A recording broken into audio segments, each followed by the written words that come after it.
Welcome to HomeFront Sitrep. I hope you're in for a great show today because I'm just a veteran talking about what's on my mind and maybe yours. You can find HomeFront Sitrep on Apple, Amazon, Spotify, or wherever you find your favorite podcasts. You can also check out HomeFront Sitrep's YouTube channel. Buckle up, the show is starting. HomeFront Sitrep! An anthem for those who serve after service. There's a voice rolling out across this land, from the heart of the brave to a helping hand.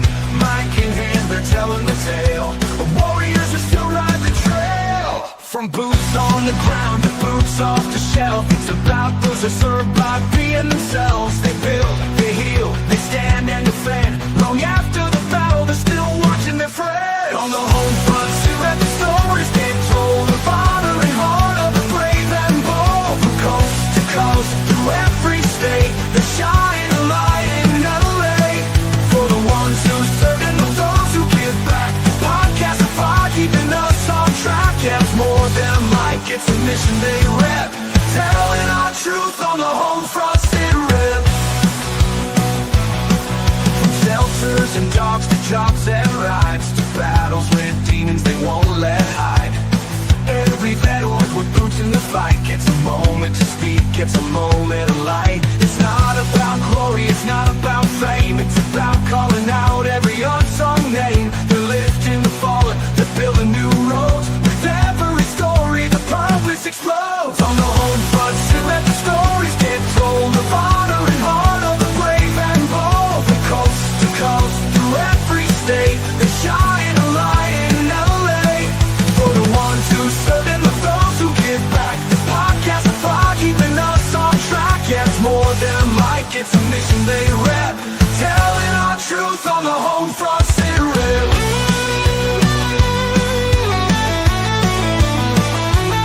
So if you wear a uniform or love someone who has, tune in, hear the stories that remind us what lasts. It's community, it's courage, it's never done. It's the fight for peace once the war is won. On the home front, Sitrep, the stories get told of honor and heart of the brave and bold. From coast to coast, through every state, they shine a light in LA. For the ones who serve and those who give back. The podcast of fire, keeping us on track. Yeah, it's more than a mic, it's a mission they rep. Telling our truth on the home front, Sitrep. So here's to the vets and those who step in. This podcast is where the healing begins.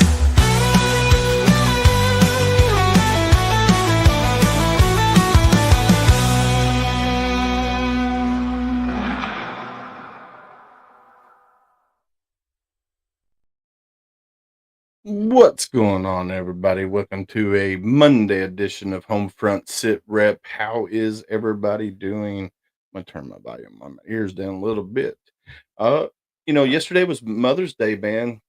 Had a great Mother's Day. Gunny is out in Phoenix. He's on his way home. Candace was having some personal things that she was taking care of tonight, so it will be me tonight. You're stuck with me tonight. Hopefully, I'll do you guys justice. I think I'll be all right though.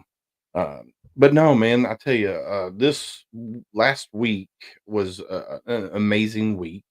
A little stressful, but not too bad.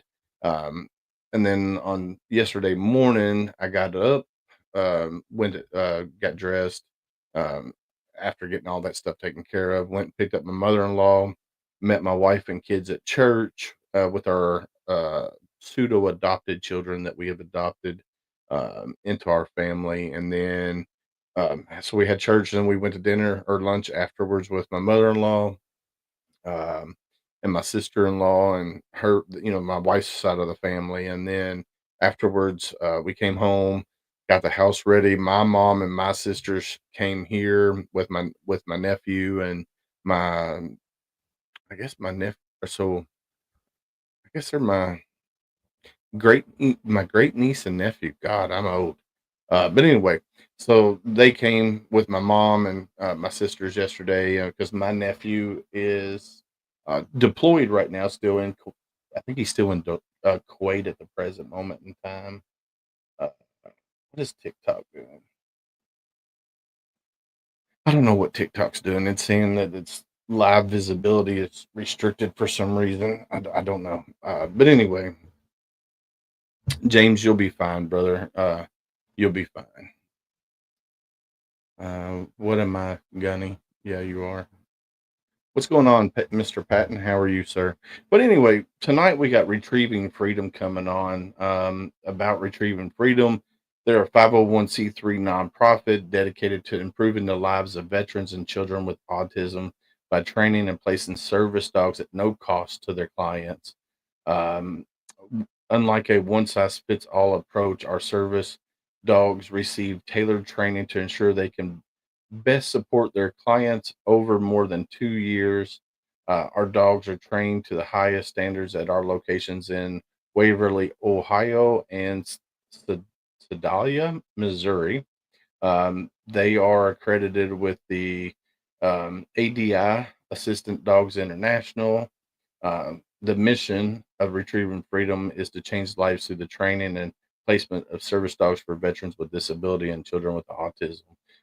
So tonight I got the CEO, Mr. Brian, is going to be coming up here in a minute, and we're going to be talking about um, what they do. And we're going to first we're going to find out about Brian.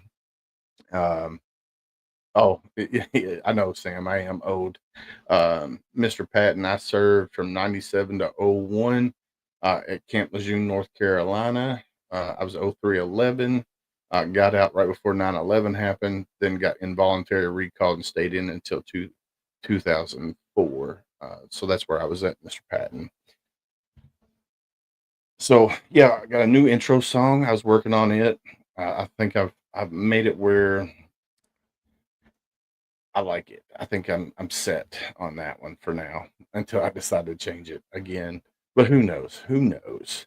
Um, so how is everybody? Did everybody have a good Mother's Day? I know Gunny did with his wife and kids. Uh, James, did you have a good Mother's Day and all that good jazz with your family? I hope you did. Can you prove it? What do I need to prove, Mr. Patton? So Sam Deeds up there. I don't know if you could see his comments, but yes, me and him served together.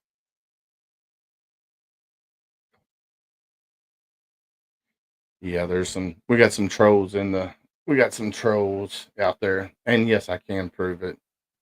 But anywho, let's bring up Mr. Brian Butler, CEO of Retrieving Freedom. How are you, sir? I'm good. My brother's Brian. I'm Brandon. Oh, Brandon. Awesome. Right. But you had half the family correct.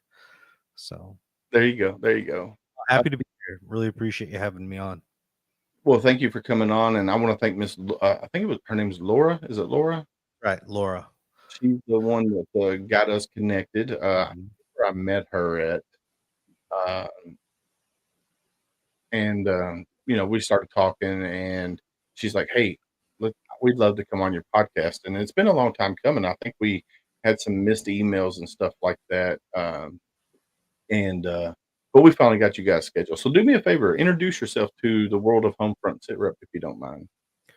Well, my name is Brandon Butler. I'm the CEO of Retrieving Freedom. I've been in mid-Missouri for about 15 years, originally from Northwest Indiana, close to Valparaiso. After college, moved out to Montana for about 4 years, found myself back in the Midwest. I myself am not a veteran.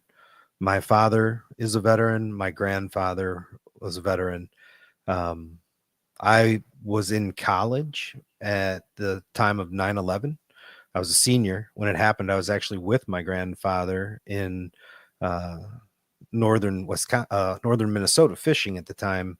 It was pretty interesting to be with a guy who had lived through Pearl Harbor and talking about kind of the comparisons. And at that time, I really was motivated to join, and ended up talking to a few people who were like, "Man, you're 8 months away from graduating college. Why don't you graduate and then enlist and go to officer school and all that?" And I decided to take that advice, and uh, by the time it rolled around, I kind of had a different opinion. A lot had happened in that 8-month period of time, and I ended up not enrolling. And honestly, that's one of the most conflicting decisions of my life. And, I get into a lot of rooms. Sometimes I'm hosting those rooms, and we ask our veterans to stand and be recognized. And when you have to stay seated, at least for some of us, we feel, we didn't do something that all of you guys did.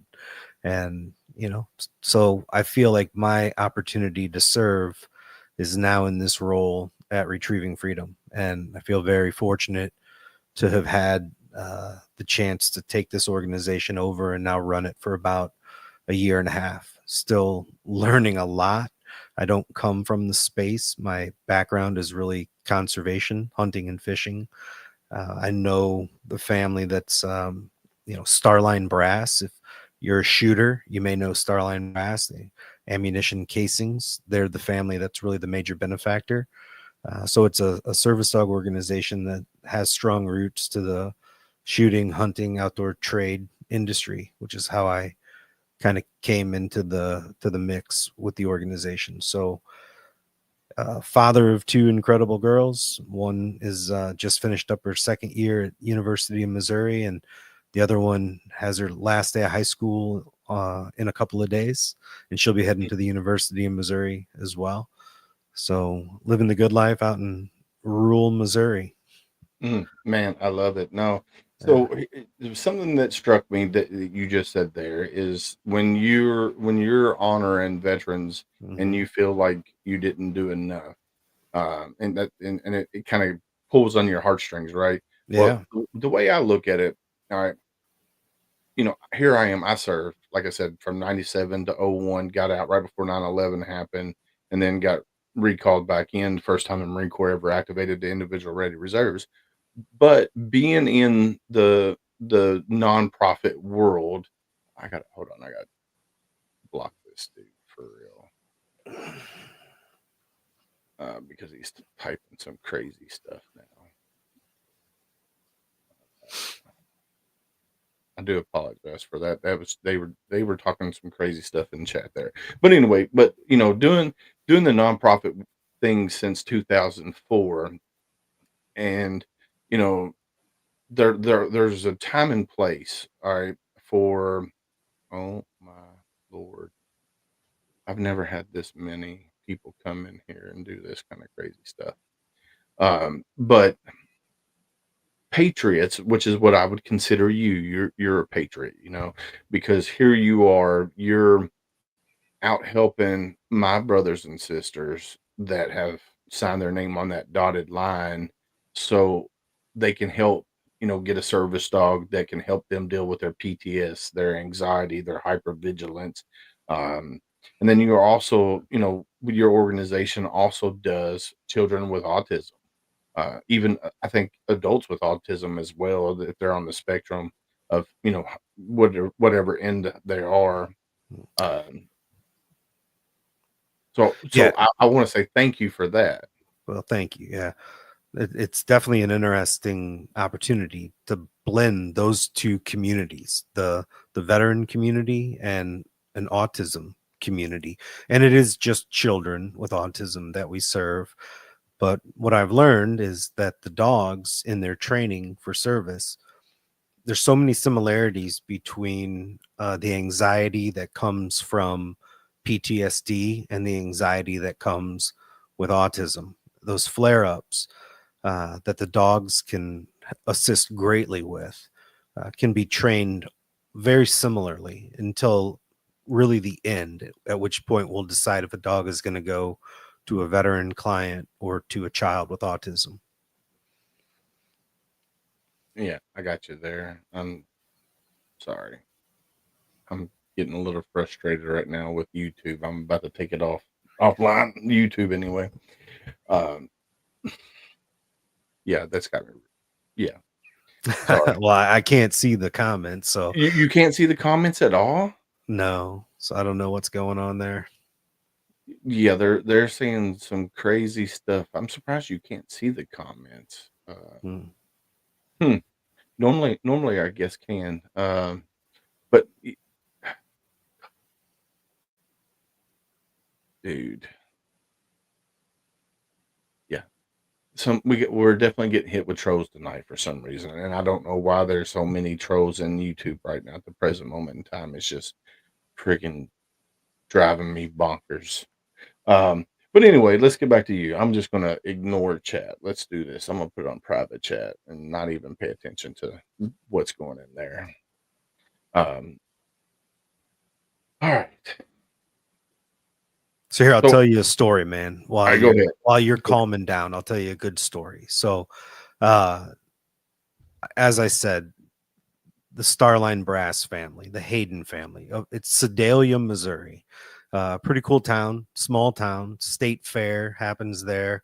There's also Sierra Bullets, Lapua, Starline Brass. Like there's a number of ammunition companies and component companies in this town. So it's a really cool Second Amendment vibe. Like it's just a great place. And I had done some work with this family before. I was at a football game. I had gone from leading a conservation nonprofit to a renewable energy company. So I'd gone from nonprofit work where you're out, trying to raise money, doing all the things that come with that, to working for a company that had a private jet, to being asked to go back to the nonprofit world. And at first I said, man, I don't think I'm your guy. And Bobby Hayden, who I respect so much, he's the CEO of Starline, just a really, really cool guy. He says, just come down and see what we're doing and then make a decision. I said, all right. So I go down there to check out the Retrieving Freedom headquarters, which is in Sedalia, but out in the country. It sits on this beautiful 40-acre lake, and it's just a beautiful setting. So I get there right off the bat, and I'm like, all right, this is interesting. Then I go inside, and I get introduced to a client who's going through training. And training happens over the course of a couple of years. In some of these cases, we're working on a faster process. But Ivan had been in training for about a year at this time, and his wife Mary Jo was always with him. They've now got their service dog RB. They live in Oklahoma. So I meet Ivan that day with Bobby, and Ivan starts telling me his story of PTSD and Vietnam. So when I said my dad's a veteran and my grandfather is a veteran, like my grandfather was so proud of being a World War II pilot. He flew cargo planes in India and China, and I mean he bragged about that time. My dad was in the last draft class ever at the end of Vietnam, and he's never been happy about it. He was already married. He was trying to take care of a young wife and her mother, and then he gets drafted, and Mm, he's never, like I said, he's never been happy about it. Um, the military was never something that he promoted. My grandpa did, my dad did. And so it was almost like when we were little in that cartoon where you got like an angel on one shoulder and the devil on the other. They're both right. telling you different things. Like one guy's like, you should look into it. And the other guy's like, you shouldn't look into it. So, anyways, I meet Ivan, I hear his story, but his story, as moving as it wasn't like something I'd not heard before. My dad's generation had a lot of these Vietnam guys. Some of them were uncles, some of them were my dad's friends, his friend's brother, people like that, and guys I'd worked with through the conservation world. So Ivan's story resonated, but it wasn't unique to me. What got me was his wife's story. So she starts talking about what it's like to be the wife of or the caregiver, husband, mother, father, whoever the caregiver is of someone that you're willing to devote everything to and be there for, no matter if they don't even want to be there for themselves. And she told me that she'd spent 43 years um unable to join her church group because she's afraid to leave him alone for an hour. Like if she was on a regularly scheduled like event series, he would know when he would have an opportunity to potentially end his life. Mm. So she was afraid to go to the grocery store without him. Like, she was afraid to give him an opportunity, because she told me right in front of him that he feels like a burden to her, like that in his heart he believed that her life would be better without him. And she can profess to the end of the earth that that's not true, but if that's his belief, and that's built inside of him, ingrained inside of him, it's really hard to combat that. And that's why this country still loses 19 to 22 veterans every day to suicide. Every veteran I talk to knows veterans that have ended their own life. We talk about changing lives at Retrieving Freedom, but every veteran that's gotten a dog from us, many of whom showed up saying, "This is my last stop," they're still with Yeah. us. So what Arby has done for Ivan is given him a purpose. Like, Mary Jo now talks about, those fears are lifted because he might feel like a burden on her, but he knows that that dog depends on him, and that dog is like tethered to him, literally and metaphorically. Right. And so it's amazing how the ripple effect goes out through a family and through a community.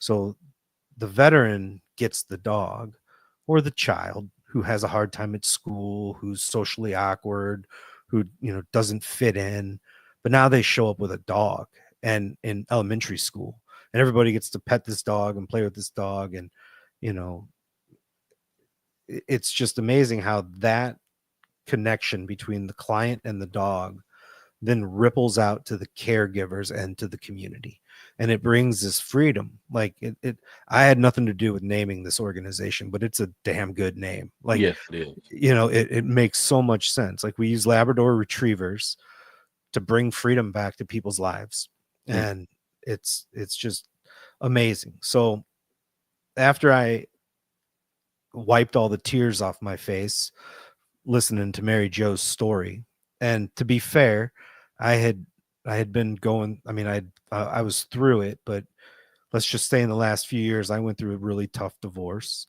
And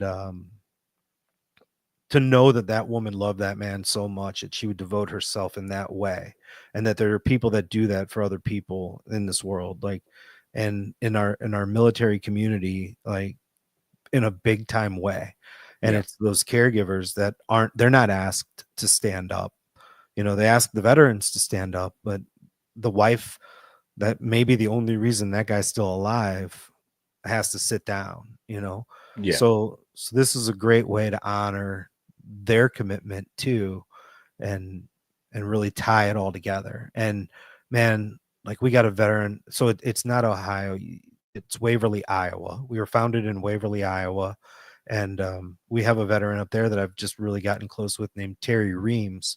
He was on a submarine and fell like 30 feet. And he got, banging his head the whole way down.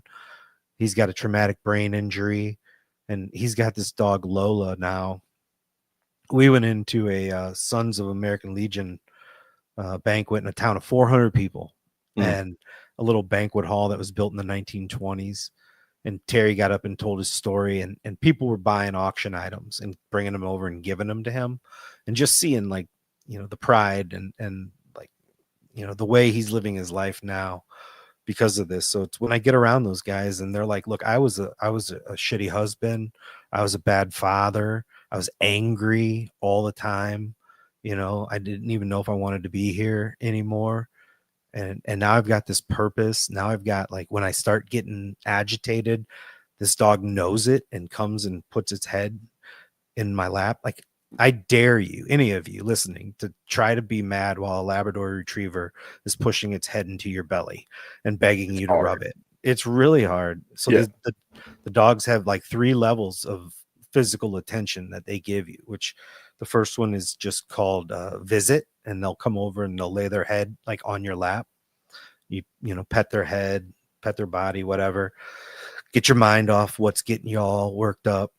The next one is pause, and that's where they kind of like rear up with their feet and put their like top of their body up on your lap. And now you're getting that kind of like weighted blanket, calm anxiety goes down. And then the last one is crash. And that's when like you hit the floor. Maybe you're already in the fetal position, like crying or having an episode, and the dog lays its entire weight next to you. And um, it's natural miracle, man. Like what it does. Like I recognize it in my own dog now. Like that poor guy, he's not a service dog, but just in his like in his nature, you know, I recognize, you know, what a better person I am today than I was in the past. And I think about like what I went through and how that dog would try to show me attention. I'd be like, man, back off. Like, give me, like, get out, Willie, like, get out of my face, you know? And Yeah. now it's like, now I'm like, oh, dang, like that's what we actually bottle and grow into this entire process of taking care of people's, you know, mental and physical disabilities. So it's pretty magic. Yeah, so dogs are very intuitive when it comes to y- the way you feel. When like if your dog is around you all the time, right? And you're anxious or you're agitated or they know. Uh, and so like my buddy Thomas, who's in here right now, um, and other service dogs that I've been around, um, they don't just take care of their veteran. So like let's say Thomas and I are out and about, right? And he's got his dog, and I'm real anxious or nervous. Then the dog will come up to me and put its paw on my leg or head on my leg. And my favorite is like when we're at a restaurant and I'm real, hyper fixated on all the exits and stuff, right? And the dog Hmm. will come underneath the table and just lay across my feet so that I And know like it's snaps you out of it, right? yeah, snaps me out Yeah. of it. Yeah, and it's just like, man, and I've talked to so we have 2 dogs here at the house. We have a 2 Shih Tzus, and when I'm having a bad day, the girl dog that I have, she will come up and she will just crawl up my and just put her head on my shoulder and just sit there and just love on me that way. And then my other dog, the male dog that I have, he'll get up in my lap and he'll just sit there and he'll just look at me. He'll just stare at me. And it just snaps me out of whatever I'm thinking about at that moment in time. And um dogs are amazing. I love also horses when it comes to like Hmm. equine therapy and stuff like that for veterans because I've seen it work miracles. Uh, Hmm. because when there's nothing like your heartbeat syncing with that horse's heartbeat, and that horse feels everything that you feel, and it's kind of same way with service dogs. Service dogs are the same way. If no matter what breed of service dog you got, because I've seen all kinds of different service dogs. I've seen golden retrievers, black labs. I've seen cane corsos. I've seen all kinds of service dogs out there. With that being said, you guys utilize the retriever. Is there a reason why they picked the retriever? Is there a reason why Yeah. they did that? Yeah, so there's really an industry-wide reason. So you mentioned in the intro ADI, which is Assistance Dogs International. And keep in mind, I've only been in this game for about a year and a half, so I'm learning a lot as I go. But I was at that conference this year. It only takes place in the United States once every 4 years, and it just happened in Orlando. And the majority of service dogs are labs. They just have a good demeanor for it. What's interesting is like there's two ends of the spectrum with labs. Like if you want a lab that's a really good duck hunter or a really good bird hunter, that is the exact opposite of what we want. We want that lab that's like way more prone to laying on the front porch and just wants belly rubs, you know. Um, so that they're big, they're smart, they're intelligent. I mean, they're very intelligent dogs. They're emotional dogs. Um, They've got the strength for the autism tethering, which is an important part of what we do. I'll get to that. But for us personally at Retrieving Freedom, it started because our founder, Scott Dewey, up in Iowa, um, was training labs for duck hunters. And some veteran friends of his wanted a service dog. And Scott was like, yeah, you know, I train dogs. I'm pretty sure I can train a service dog. And this was 13 years ago, 14 years ago. So it was, a time when we had a lot of veterans coming home, and, um, it's not like we've run out of customers yet. There's plenty of them out there, so it's interesting that it started with some duck hunters training service dogs for guys in their community, and it grew into something national. I love it. So what is the weight limit right now? So like say if I decided to go online and fill out the application, Hmm. what's the process like? So we're undergoing some pretty big changes at Retrieving Freedom. Right now, the process is you put your application in, you'll go through an interview process with our client services representative. There are people that are maybe not quite as in need of others, and there are people that are maybe a little bit too dangerous. So you got to fall into that area where we really think a service dog is going to do you the most good. And if you qualify through that process, then you'll be entered into the program.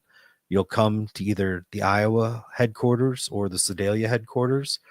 Each of our facilities has a residence wing. So just imagine, really nice hotel rooms with a suite. Every shower is wheelchair accessible. Then we have commons areas with leather couches, full kitchen, dining room table, and whatever you're picturing in your head, it's probably a little bit nicer than that. It's actually really nice. And uh, everything is 100% free for the client. So that's my job. That's the hard part, keeping this thing financially afloat. But we estimate about $50,000 invested in every dog by the time it goes out the door. But your only responsibility is getting there. And then once you're on site, you have to feed yourself, but you're welcome to use the kitchen. You can bring groceries from home. There's plenty of restaurants if that's what you choose to do, or you can order a pizza in, but it's like your facility at that point. That process takes, roughly 2 years to go through. And you're getting trained during that time. You're meeting with all kinds of different dogs. You're going to get matched eventually with your dog, but that's after seeing, what you look like with another 10 dogs maybe. And then once you get matched with your dog, then they really start dialing you in that match, that pair. What Gotcha. I'm really excited about is there's a process called team training.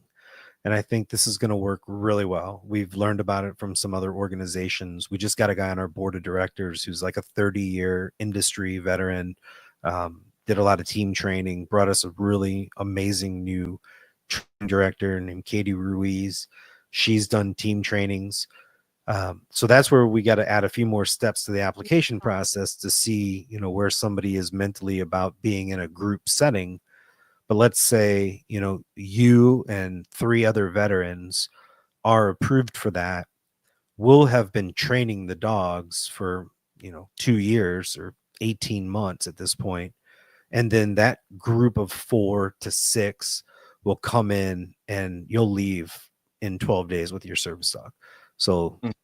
it goes from basically a 2-year process to an application process followed by an intensive on campus 12-day. And those numbers, if my team listens to this and they start cringing because I got a number or 2 wrong, which they do all the time, it's something like that. It's something like 12, it's either 10 days or 12 days. So we got, like I said, a 40-acre private lake. I just got an amazing pontoon boat donated, Pontini. It's a 14-footer. Nice. Yeah, man, little 9.9 on it, all electric start, trim. It's the package. Heck So yeah. to me, and what I see in my head is like 4 really cool veterans coming in, being together, building camaraderie, going through this service dog training experience together, having meals together. We're on 22 acres, but we've got about 500 acres that you can go for nature walks. We got the pontoon boat. You can go out and do some fishing. Like, I want it to be not only you get your service dog experience, I want it to be a bonding experience, hopefully with friends that you're going to keep, into the future. You're going to continue the service dog journey, from whatever part of the country you're in. And then I want you to think about your time at Retrieving Freedom as enjoyable. Like, man, that training was intense. Like, we worked 8 hours a day, but in the evenings, we saw eagles flying over the lake and we were catching bass and it was beautiful out there. And so I want the whole experience to be, top of the line. And Nice. so So the veterans there for 2 years during this process, or no. Yeah, we lock them in. It's like the Hotel California. You can't leave, you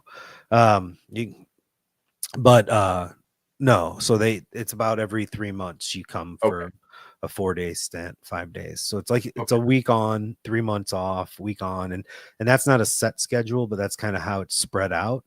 And to be honest, we don't know exactly how that happened. It just kind of evolved that way under some okay. past leadership. And I'm doing everything I can to clear this waiting list off. And, um, you know, but S that so takes funding and all the other things getting lined up too. right. So what if a veteran alright, let's say a veteran has a full-time job, right? Hmm. And they can't come out there, for, say 4 days at a stint here, 4 days at a stint here because their job won't allow it. What do you guys do for that? That doesn't work for us. Like if they can't come to training and to the facilities, then we're just not the right match for a provider. Hopefully, if they were in a situation like that, we could present this new team training, and they would have to talk to their employer. And I would like to have a conversation with the employer that wouldn't give the veteran 2 weeks to go get his service dog or her service dog. Like I think I think we're gonna find the good side of humanity when we pose that question. But that being said, I wanted to work this into the conversation in some way. So it's like I want to give kind of an analogy of what I've learned about service dog organizations. Because I go to the SHOT Show every year. If you're familiar with what that is, Mm-mm. maybe your listeners, it's the shooting, hunting, outdoor trade, like Okay, trade show. It's in Vegas. It's one of the 10 biggest trade shows in the country. It's everything from hunting apparel to machine guns. I mean, it's it's the whole kind of firearms industry from grandpa's wooden deer rifle to the most tactical, weaponry I you got can think of. And there's always a ton of service dogs there. And you'll talk to people and you'll say, like, where'd you get your service dog? And oh, I trained it myself. Or, I got it from this group. And you get it, it's about a month long process. Or you hear about, like, well, it came from a rescue and then a couple weeks later it's a service dog. So what I've found, man, is like, well, first of all, there's just like, what's great about this space is there's no competition, right? There's no competition in trying to change or save people's lives. If you're more worried about your business or your bottom line than the mission, then you need to go work, in some other industry, So that's a cool thing. First of all, is like, if I think most people adhere to that, we're all trying to do good things here. We're all trying to help people. Secondly, though, like, it's not always apples to apples when you talk about training. Same as the military. There's people that go, up the ladder to elite statuses, and there's people that just never really progress from step one. With the service dog organizations, one thing we would like to rein in a little bit is, having at least some kind of standards to be qualified to have a service dog. Because if somebody were to just train one at home, or they get one of these dogs that just comes from the pound after years of neglect and abuse, and then gets a vest slapped on it and called a service dog, and they take it on an airplane, it's unruly, it's a black eye on the entire industry. right. um so I like to say that, like, if you and I went outside and started throwing a ball around, I guess you would call us baseball players, right? And True. if you play for your high school team, you're a baseball player. If you play for, the Yankees, you're a baseball player. So a baseball player is a baseball player is a baseball player. But are those baseball players the same? Like, absolutely not. Like, there's totally different levels of training. And so if people are looking at getting a service dog, you have to consider that. Like, if you're thinking like, well, 2 years, that's insane. Like, why would I ever do that? Well, do you want a service dog that's capable of 28 different tasks, that is never going to do anything? I shouldn't use the word never, but likely isn't going to do anything that would ever cause you stress? Or would you, and they're the only dogs that the VA will cover, which is another important thing that we can talk about. But, ADI accredited service dog organizations produce dogs that are covered by the VA. So, Right. and if you were to go get a service dog and it were to come down with, some debilitating disease and you couldn't afford to pay for it, that's just another stress that's going to be added into your life. So we don't want to ever put anybody in that situation, which is why I'm Yeah, real I was gonna proud. ask. Yeah.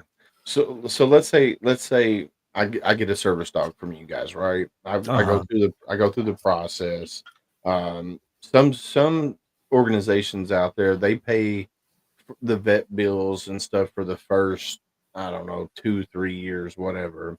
And then after that, it's on the veteran to take care, of the vet bills and stuff like that. What do you guys do, like, for after the veteran goes home with the service dog? Is there like annual follow-ups? Do they come back for refresher training? Do you guys help take care of vet bills? How does that work? I think it was a no, yes, no, no, yes. We So once the dog goes home with you, you're responsible for the vet bills. But we do help guide you, and that's where our ambassador program is so great.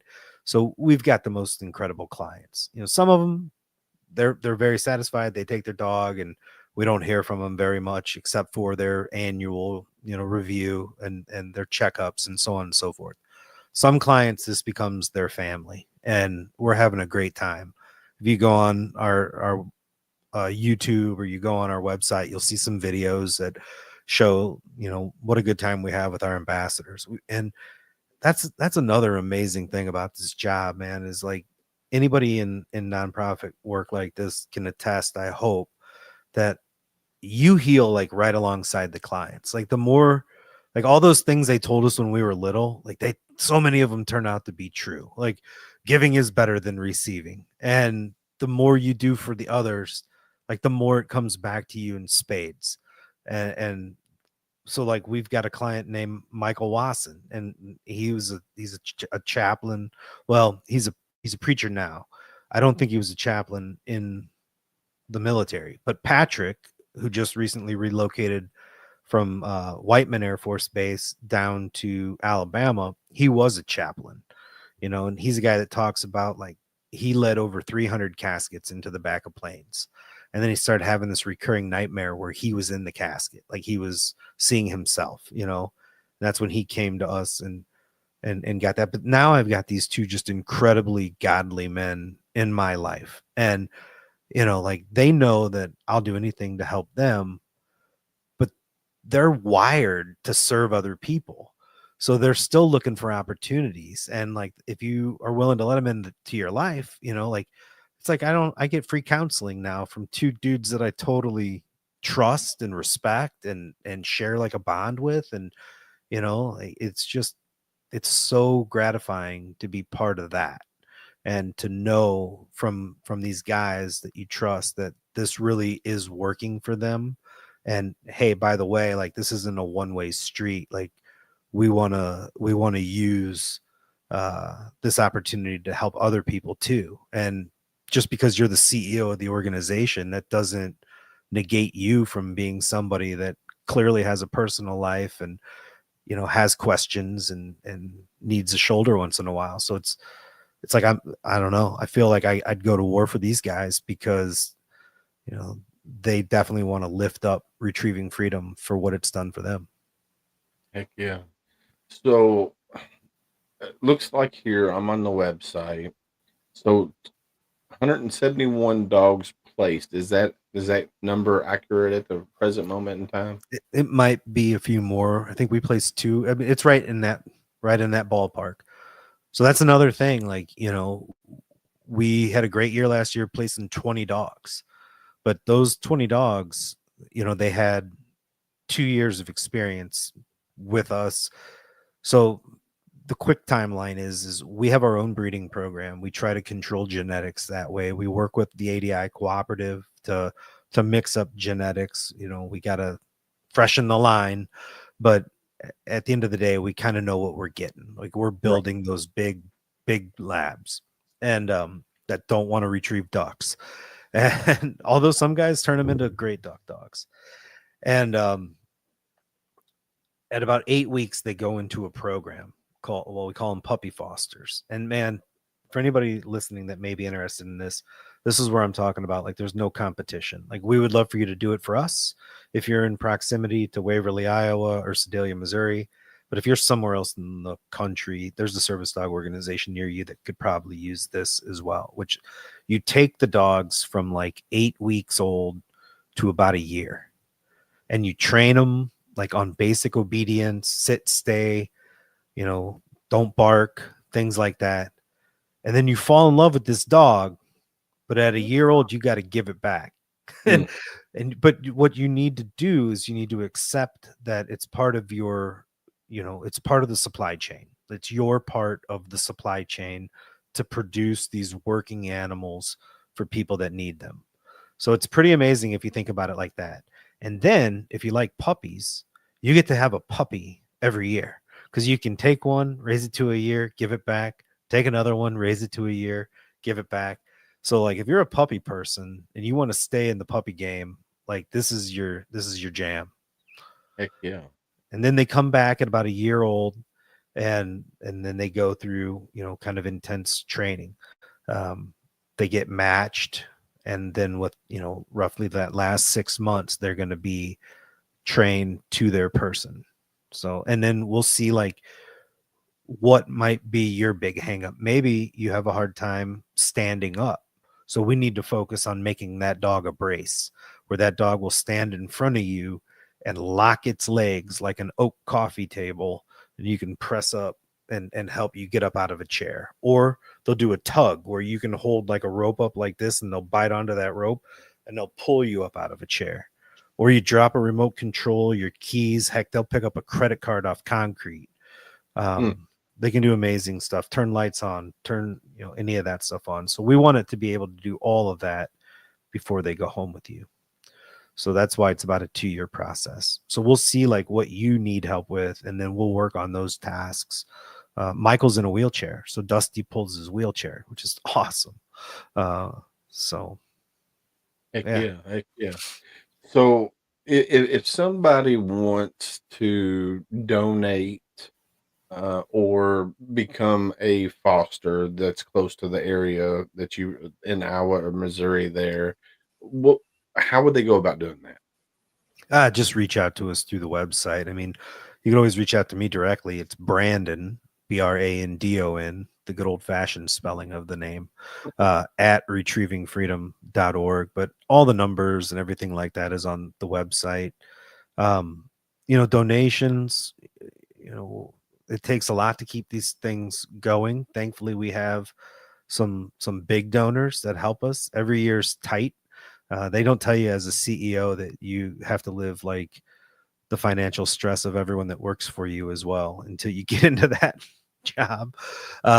So we have big donors, but where our nonprofit is different than what I'm used to in the past is we don't have membership per se. So like, as a member of, say, Ducks Unlimited, you would pay your $40 a year, you get your magazine 4 times a year, whatever, and you're a member, and they hit you up for that $40 every year. Well, a lot of funders want to fund projects. They want you to take their money and buy 10 puppies and then see what their money went to.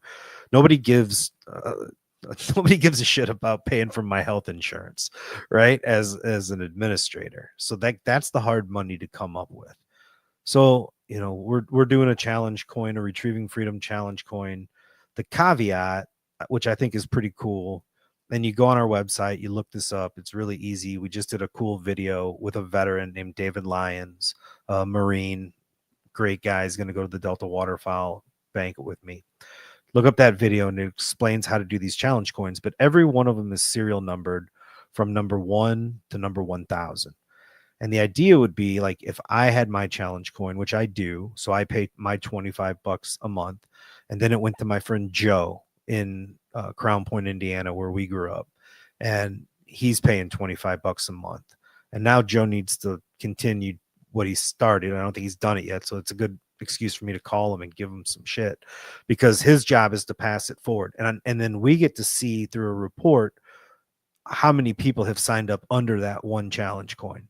So like you could run it through your friend group or your family, or if you have a company and everybody wants to donate $1 a month or 10 or 1,000, whatever the number may be, how much is your challenge coin number 248 generating on a monthly basis?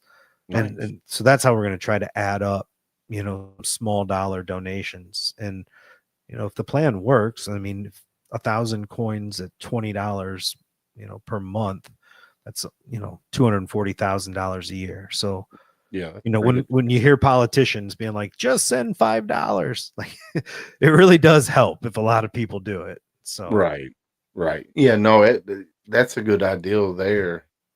With a challenge coin, doing it that way, trying to because being in the nonprofit world, right? For 20 years that I've been doing it, right? Seeing, you get that one large donation and they're like, well, I wanted to go to this.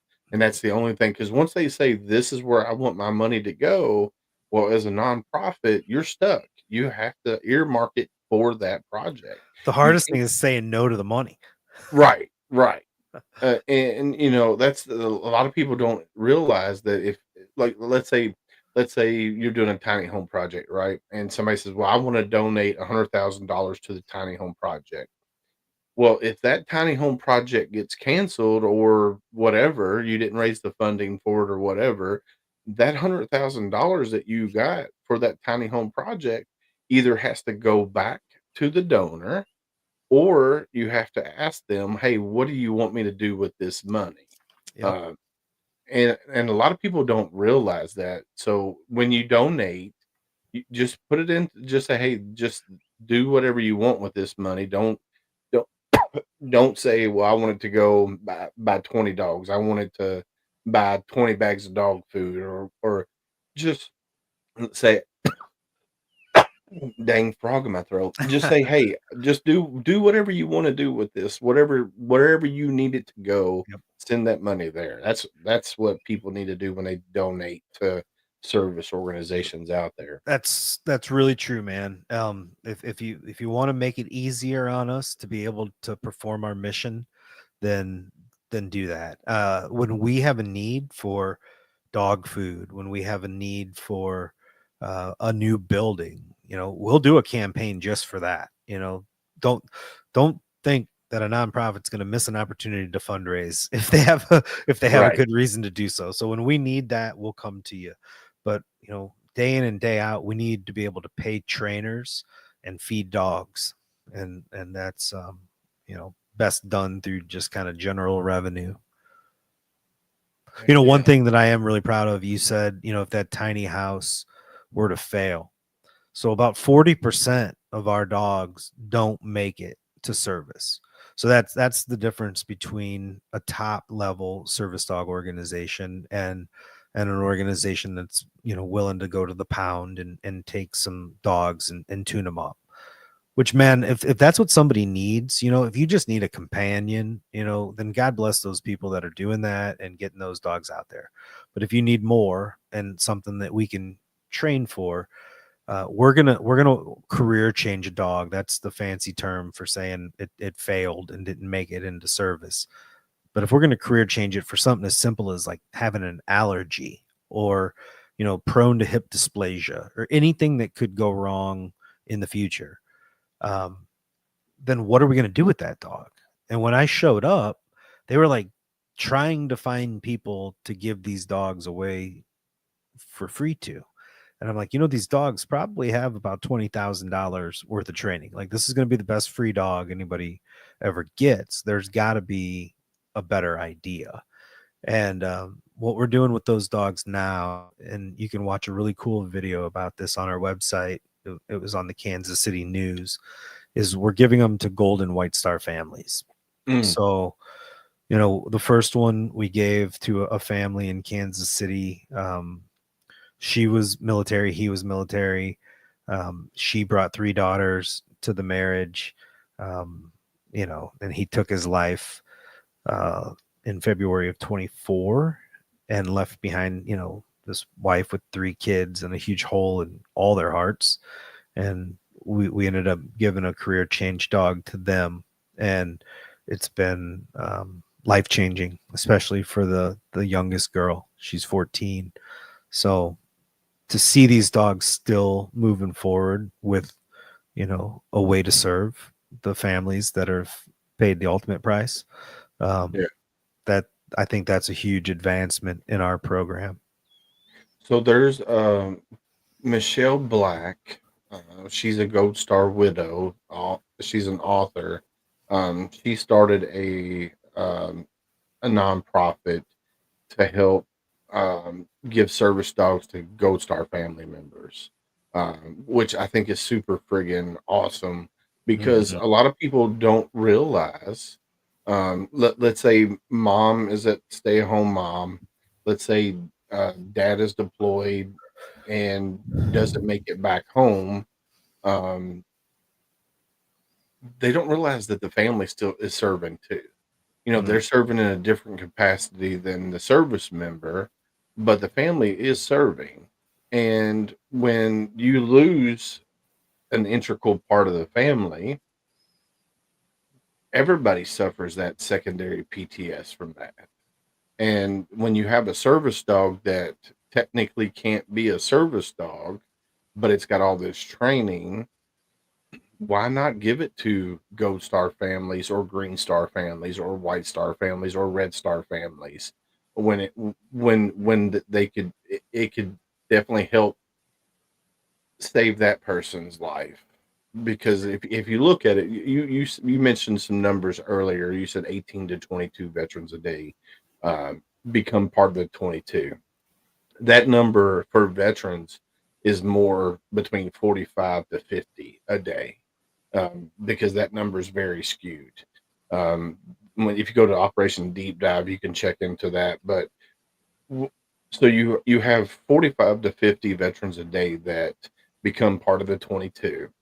But when you look at the family members, you got the mom and dad of the service member.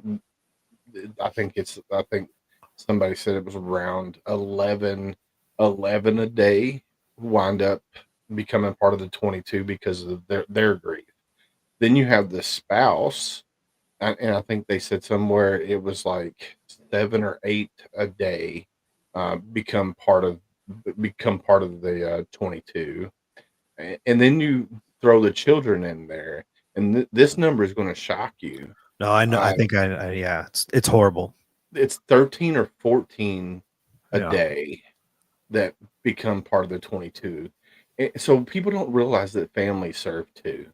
And I think with you guys, now you're giving these dogs to Gold Star, Green Star, White Star family members. That's friggin' amazing. I didn't even know that. Yeah, it's new, and as I said, man, I'm really proud of it and excited. The story that's out there on the news, and you can find it on YouTube or wherever, is pretty touching. But yeah, I didn't know the number was 12. I just know that and I'm not going to even use a number because I'm sure I'll be off a little bit, but it's multiple percentages higher for children of parents that commit suicide for the child to commit suicide.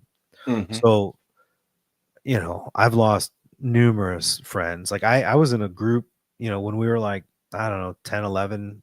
It was like the three best friends, and they're both dead from suicide now. And, they weren't veterans. They were doctors' kids, which that's a whole nother conversation.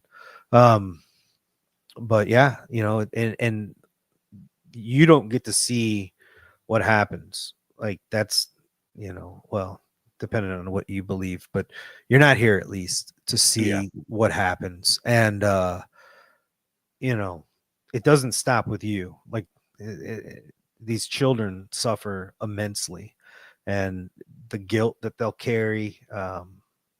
If we can give them a dog to keep them alive, like that's the beauty of this, man. Like when I was going out and I was running the Conservation Federation and trying to fundraise for clean water and trees and all that stuff. That's one thing, important stuff. But when you go out and say, like, how much is someone's life worth? Like, what's it worth to keep, one person alive? When a donor says, Brandon, how much money do you need? I was like, I don't know. Like, how many people do you want to keep alive? Because this actually works. And it's as simple as what you said, like the equine therapy. There's just, I think, man, like everybody wants to be loved, whether you want to admit that or not. Like there's people, Yeah. there's tough, we're all tough guys, like, but in this world, like everybody wants to be cared for and loved. And this world's a tough place, man. And, sometimes you don't feel like there's love out there for you, at least from people. Get a dog. That Yeah. dog is going to love you on your worst day, like at your worst moments, when even you're like, man, all right, I'm not being really good right now. That Yeah. dog doesn't care. That dog will love you. And like if that's what you need is a bond of some kind like that, and if it doesn't have to be a service dog, then go buy a puppy, like, but in one way or another, like there's love in this world for you. It just might come from a horse, it might come from a dog. um it's out there though if you're willing to accept it. Yeah. Definitely. Definitely. Yeah. The man, guys, if you're out there, you're watching this now. If you're watching it later, the website scrolling across the bottom of the screen. If you're listening to it, it's www.retrievingfreedom.org. Go there, do a general donation. I'm sure you can set it up on a monthly payment plan if you want to, or you can do a one time flat rate fee. If you want to get involved, if you want to be a puppy foster and you're in the area in Iowa or Missouri, um, reach out to them. You can email Brandon at retrievingfreedom.org. You can email him there. The numbers on the website. Go reach out to them. They are a great organization. They're doing great things.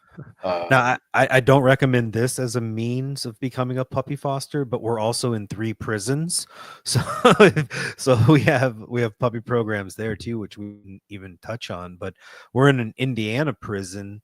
It's an American Legion post within the prison, oh, nice. so they're either veterans or the sons of veterans, or I'm not exactly sure, but um, I've been to that prison and watched them work through that program, and it's incredible. Same what we were just talking about, man. These guys that are, I mean, they're literally in prison, and they have a companion, and they cycle them through, and through that connection with that dog, they just have a little bit lighter of a time, and they do great work for us. So Mm, these dogs are helping rehabilitate people in prison prior to going into service. If they fail out of service, they're going to a Gold Star, White Star family.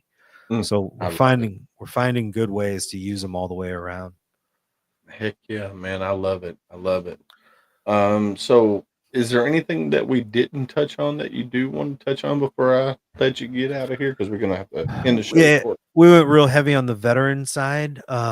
Clearly your audience, I think, but I know so many veterans that also have a child with autism or have a connection to a child with autism. Um, I have 2 daughters that had no special needs, and I think I took that for granted for a long time. when you get around the mothers and the fathers that are so committed to their child that is struggling, in a lot of ways that children without these special needs don't have to struggle with. Not only physically, maybe it's being nonverbal. You can't even have a conversation with your child. So many different heartbreaking aspects of autism. These dogs will be a light in their life. Like they serve as well. Like we talk to mothers who'll be like, look, I can't turn my back on my child while I'm taking the groceries out of the car. But if we tethered them to a dog and that child were to make any kind of strange movements in an aggressive way, that dog will hit the dirt and it becomes an anchor. So that Mm. child can't run into traffic. Because a lot of children with autism, they don't have the filter that we have that says like if you and I were standing on the side of the road and there was $100 bill on the other side of the road, we would be like, man, as soon as that traffic clears, I'm going for that $100. They're just like, ooh, $100 going for it. And no thought about the traffic. Drowning is the number one cause of death for children under a certain age with autism because they run into water. So the dogs will, literally save them from that. And then it's also the flare-ups with anxiety, the socialization at school and with other people, having a dog to take care of, just having tasks to do. So, if you're out there and listening and, either one of these communities is you, or if you're one of those people that it's maybe both, just look us up. Yeah, so go, like you said, look them up. Go to retrievingfreedom.org. Check them out there. They do amazing things. But Brandon, I want to thank you for coming on here and hanging out. And I do apologize for how it got started. Uh, that's the first time Now I got to go see what all these comments were. Well, I deleted all of them. I banned and blocked all comments because they were racist comments and stuff like that. It was just, holy cow. I was like, and we've never had that happen. And I've They been, weren't anti-service dog comments. no, no, no, no, I was like, never. how could this be such a firestorm off it? Yeah, it started off like asking if I was stolen valor. That was how it started off. And then it just got worse from there, and I was Mm. just like, normally, I don't see those because I have moderators, but right now the moderators are not on, so they delete all that stuff before I get to see it pop up, but it Well, just can I make a personal plug for my podcast? shoot, go for Yeah, it. so Driftwood Outdoors. If you're into the outdoors, like we like to say that we do interesting people and places. I like to say Anthony Bourdain. He used food as his connection to people and places. So we use hunting, fishing, the general outdoors as our connection to interesting people and places. So been doing it since 2016 or so. So yeah, and it's same, but we don't go live, man. You're braver than us. Like we know there's too many Yahoos out there. Like we Yeah, record it and then we put it out there. So we're new on YouTube, but we're on Apple, Spotify, all that stuff. Driftwood Outdoors. go check out Driftwood Outdoors. Go subscribe to the YouTube channel. Go out there and check it out. If you listen to Amazon, Spotify, make sure you subscribe on there as well. Make sure you leave a review, an honest review of the podcast. But Brandon, thank you for coming on here and hanging out with me. And I can't wait to maybe meet you in person one of these days and look at the facility somewhere. Where are you located at? I'm in Kentucky, Oh, cool. so I'm a quarter Kentuckian, only the good quarter. yeah, I'm born and raised in Barstown, Kentucky. Oh yeah. Now live in Mount Washington, which is north of Barstown but south of Louisville. I just May 5th was my 2-year sobriety anniversary. So Nice. I really got into the connoisseur of bourbon. So I know Bardstown, I know Yeah. Louisville. Like I got, Okay. yeah. Not only was it too much, it was too expensive. I got into the good stuff. Yeah. So So I went to buy a bottle of Four Branches bourbon, which yeah. is military, four military guys. And I took my wife with me. That's where I screwed up. I took her with me. And, and it was 96 a bottle for the 4 branches. And she goes, "Well, don't you have a bottle at the house?" I was like, "Yeah, but that's a signed bottle. I'm not gonna open that bottle." Yeah. And she goes, "Well, we're not buying that bottle." So, but no. So when I was in the Marine Corps, um, I was drinking a fifth of whiskey a night. Yeah. I got really bad. Like I caught my first wife cheating on me, and I went down a rabbit hole and started drinking really heavily. And bourbon's the only thing I've ever drank. I don't drink beer. Right. And Same. the Marine Corps said, "Oh, you're an alcoholic," which I was I thought was ironic because the Marines were born in a bar. We're known for drinking a lot. But my chain of command sent me to detox. I was in the hospital for 60 days for detox, and I was clean and sober for 15, 16 years. And now when I drink, I'll drink 2, 3 and cut myself off. Like, that's Yep. what I drink. I'll drink 2 or 3 and I'm done. And just like 4 branches is the reason why I love 4 branches is because I'm sipping to remember. That's their motto, sip to remember. Yeah. And Yeah. that's what I do nowadays. I just sip to remember the fallen. So, Well, I miss that I miss the oak taste and the heat that the first one brought. I don't miss the fourth one that put me to sleep, and man, I heard a really good podcast the other day about like sobriety and then emotional sobriety and working on the swings, the highs and the lows. And I don't know, man, I talked to a lot of guys that have kind of walked the line, and it took a few months for that like fog to lift. Like you felt better right away, but then like the fog lifted and you find yourself moving into this more like emotionally sober state as well. And mhm. as much as I miss like the taste of a good Weller, Buffalo Trace was my, weekly go-to. Yeah. Uh, I like this clear-eyed life a lot better, like a lot better. And I've really been able to enjoy this journey, and I find strength every day in thinking like I can just remember without the sip. Yeah. So that's where Yeah. I'm at with it. I love it.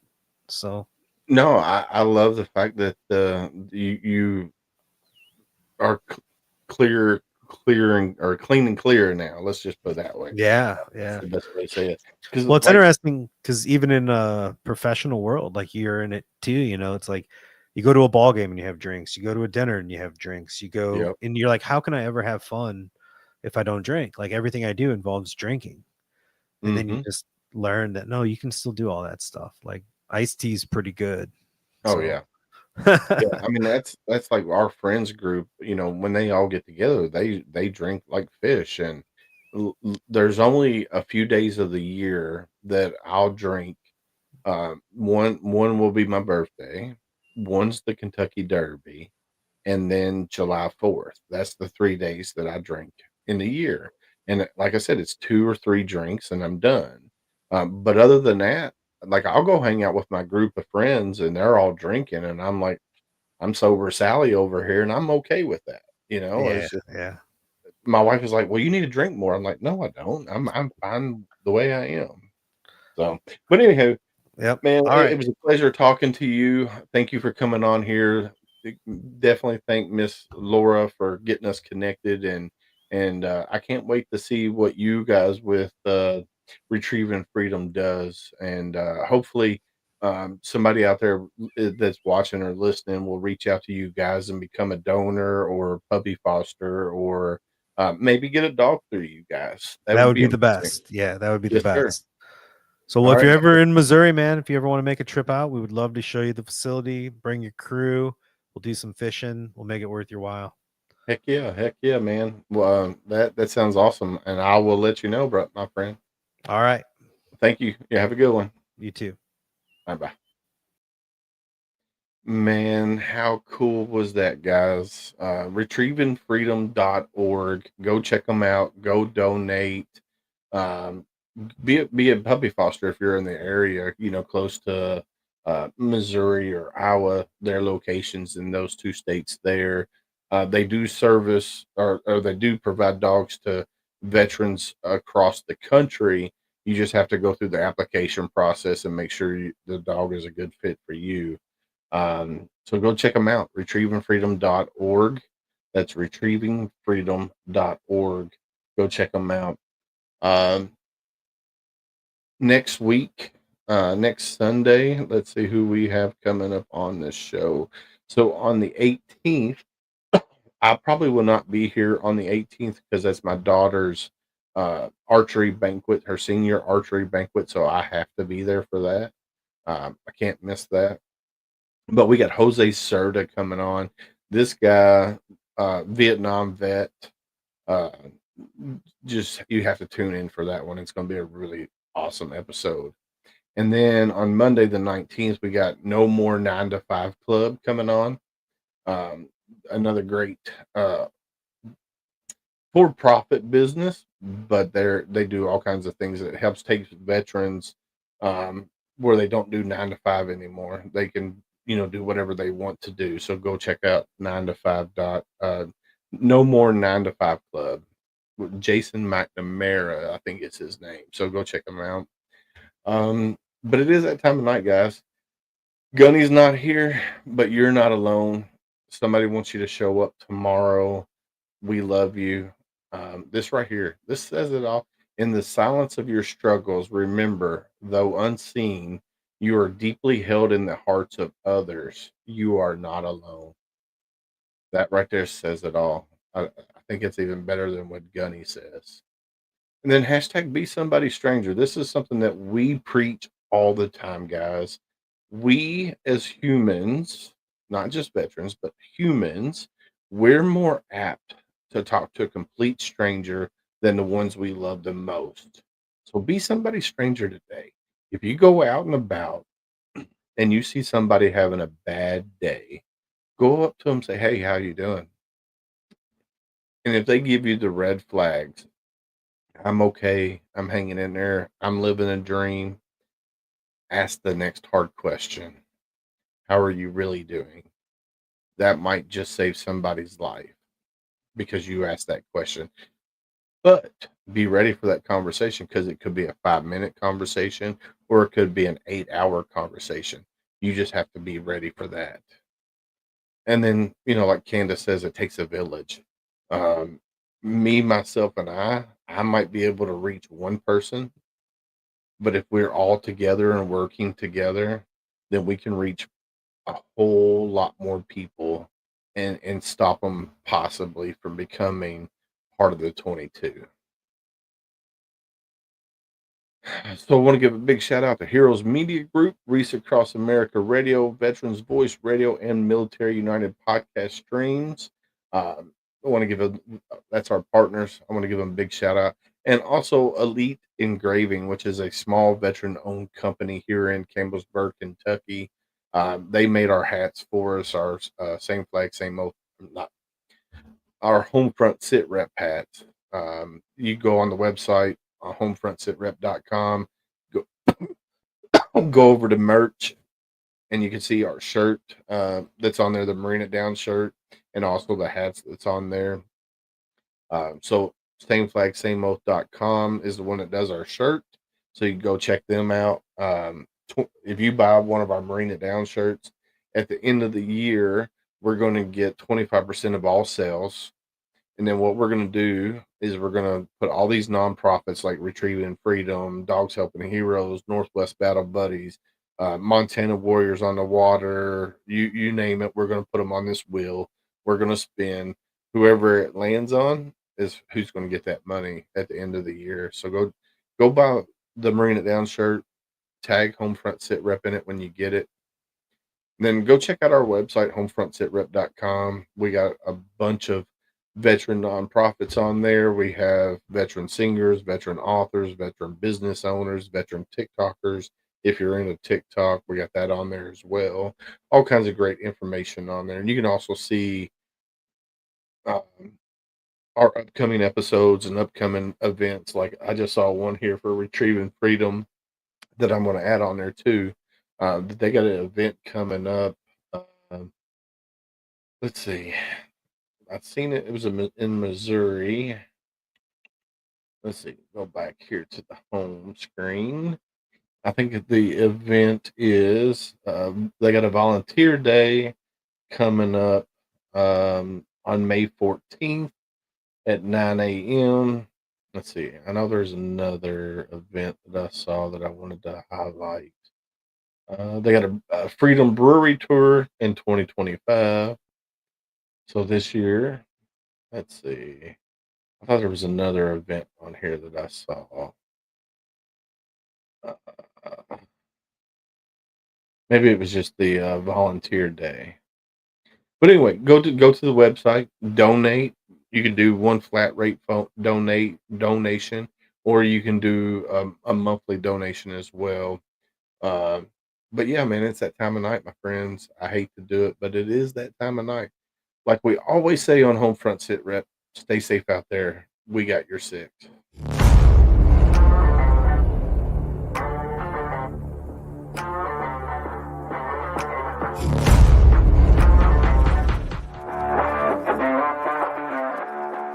Thanks for listening. Hope you enjoyed the show. Suggestions and comments are always welcome. Cannot wait to have another great show with y'all. Don't forget you can find HomeFront Sitrep on Apple, Amazon, Spotify, or wherever you get your favorite podcasts. Stay safe out there. I got your six.